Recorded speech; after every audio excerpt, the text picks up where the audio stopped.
What's up, Team Tobias? What's up, Walnut Creek, California? Lane Hema here with the Quelling Your Query Conundrums with Ann Rose, whose show it actually is, and Jackie Lipton.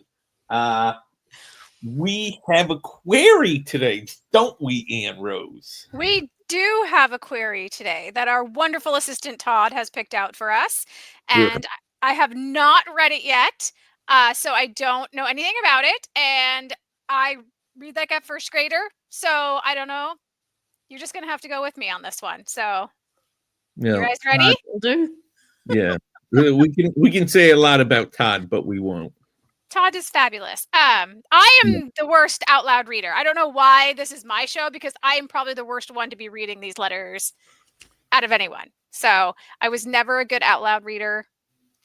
Just it's like traumatic experiences from grade school come back every time I have to read out loud. It's good for you. It will build your constitution. My character. Your character. How does that make you feel, Ann Rose, having to read to our thousands of listeners, viewers? Our three viewers are, I'm very grateful that they continue to come back and listen to my horrible reading abilities. Okay, so I guess we're just going to jump right to it. So let's do it. Dear Anne, that's me. If Hollywood let Martin McDowell write Men in Black, the result would be my adult sci-fi novel title. Complete at 100,000 words, my book will appeal to fans of Michael Mammy's Planetside series and Nick Harkaway's Titanium Noir. Kansas in 1984. It's been 5 years since an alien saucer appeared overhead and a barrier came up around the state, incinerating anyone who tries to cross it. Mark Fierro is a detective in this new Kansas, run by religious fundamentalists that cooperate with the reclusive aliens and assist with their mysterious mining project.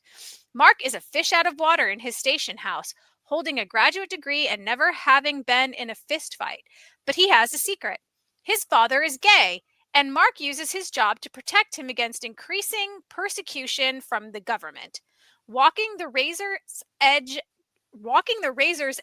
gets Mark in his captain's doghouse.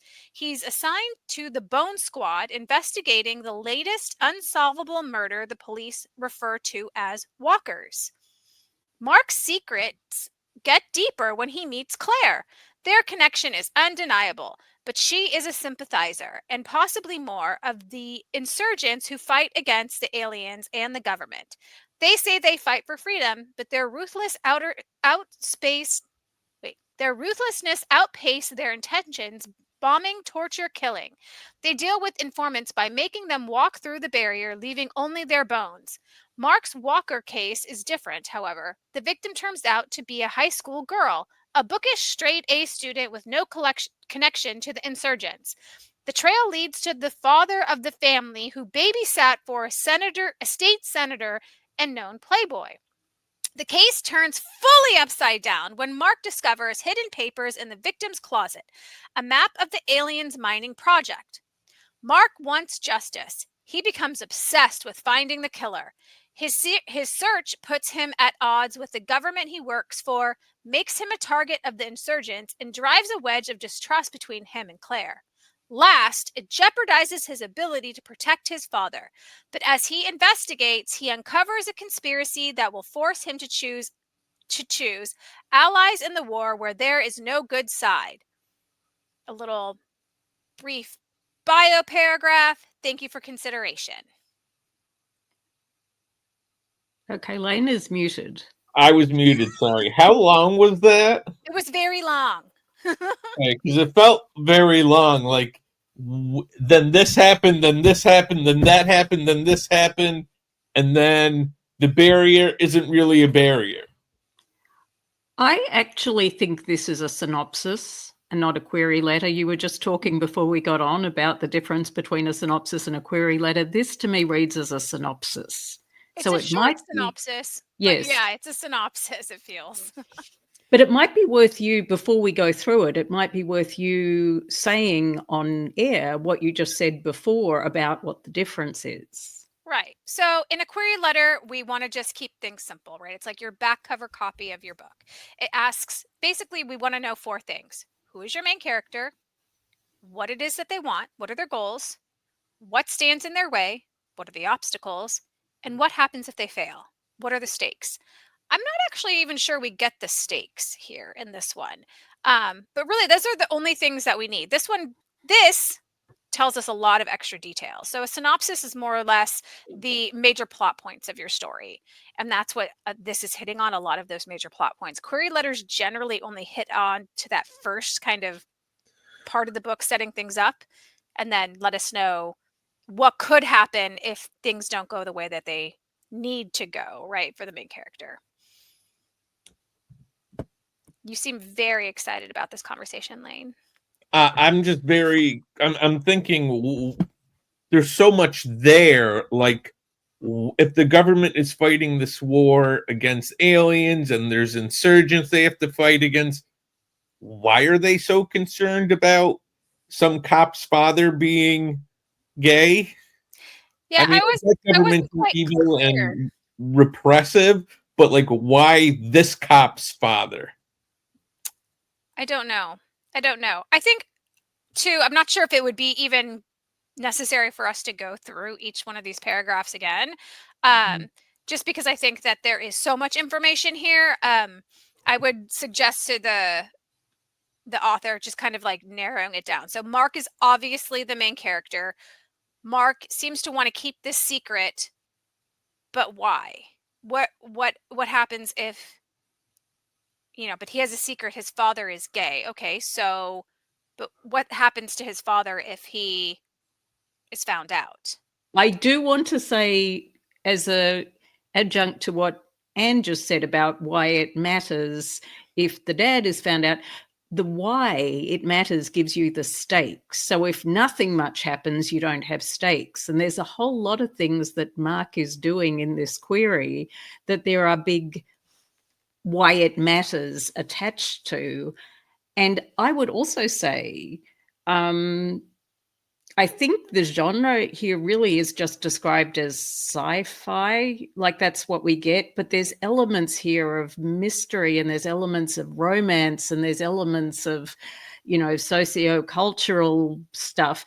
And what's the main one? Like, where's your subgenre? So again, to narrowing and focusing, you don't need all of that in the query, but what kind of sci-fi is it? Is it character driven? Is it plot driven? Is it sci-fi mystery? Is it sci-fi horror? Is it, sci-fi dystopia? Like, just what is it? Because there's just a lot going on. I'm curious if if like the sci-fi-ness is just the fact that this is kind of like a dystopian, right? Like, I don't even think like aliens, like they came, they set up these boundaries, and now they're in this boundary. So I mean, it sounds very much like, city where there's a wall that's surrounding them, right? Like that's pretty much the setup. It's also set in 1984, which is historical. So, does it have to be 1984? Is there a reason why it's 1984? I It don't know. reminds me of Stephen King's Under the Dome. Yes, I was just thinking. Yeah, I'm not exactly sure what the connection between the barrier and the informants and the state senators and the A+ student. I'm not seeing all the connections. I think that's what's for a synopsis, right? Like, we want to see the connections. I always say that maybe we can put a link to it in the thing, but there's a great short video by the makers of South Park, and they explain it as you have to have a series of events that connect. This happens, therefore this happens. If it's this happens and then this happens and then this happens and then there's no connection. There's nothing that are anchoring these events to each other. So you want to show more cause and effect. So this choice was made, therefore now this is what's taking place, or this choice wasn't made and therefore this is taking place, right? So we want to see those connections. So how is, again, dad being gay, keeping the secret, him meeting Claire, A+ student, there's a mystery case and a state senator and an alien mining project. Like what are all the threads? How are we connecting them?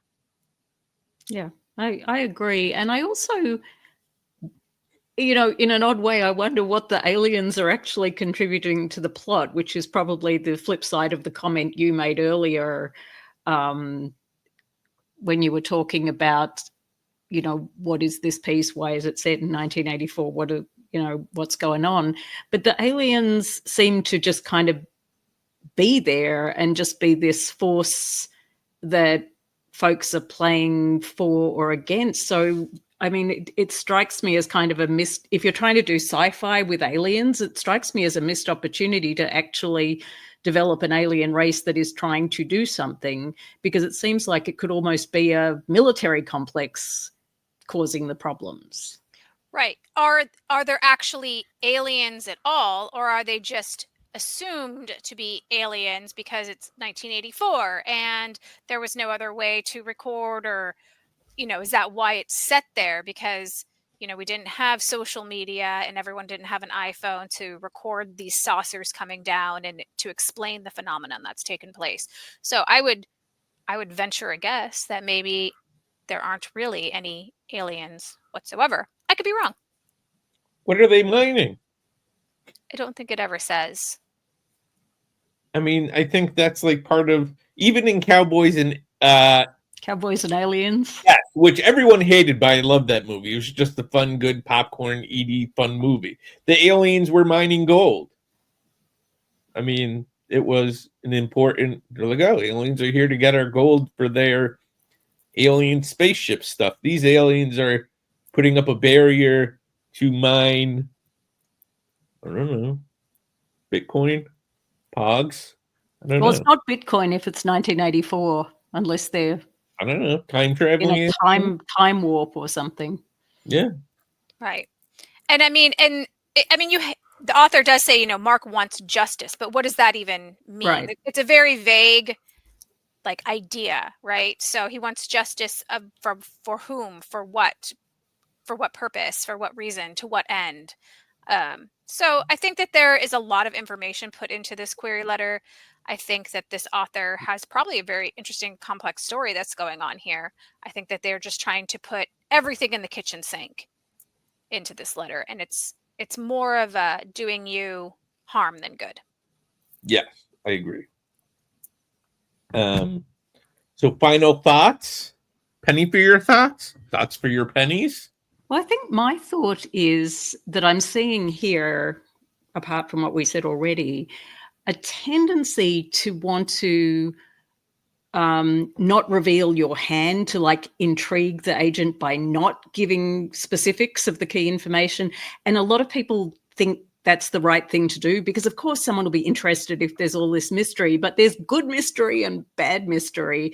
And you have to trust that your story is interesting enough on the page that if you give the agent the specifics in a really compressed, diluted form, that's enough. You just have to trust your reader. So that's my thought.